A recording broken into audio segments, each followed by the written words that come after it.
Hello friends, నేను మీ Sharada, behavioural coach for teens and parenting guidance. ఏదో ఒక తప్పు జరిగిందని, ఎవరో ఒకరు మనల్ని అవమానించారని, లేక మనం స్టార్ట్ చేసిన పనిలో ఏదో ఒక ఫెయిల్యూర్ ఎదురైందని ప్రాణాలు తీసుకోవాలనుకోవడం నిజంగా ఇది బాధాకరమైన విషయం.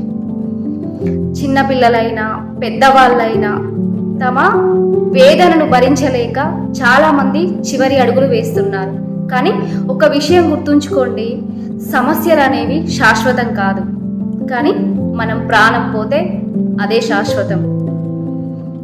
జీవితం అంటే ఒక అవమానమో ఒక ఫెయిల్యూరో కాదు, ఎన్నో కలలు, ఎన్నో అవకాశాలు, మరెన్నో ఆనందాలు మన కోసం ఎదురు చూస్తున్నాయి. ఎంత బాధ వచ్చినా ఒకసారి ఆగి ఆలోచించండి. మీ మనసును ఎవరితోనైనా పంచుకోండి, ఎందుకంటే మీ జీవితం అమూల్యం కాబట్టి. మీరు అమూల్యం.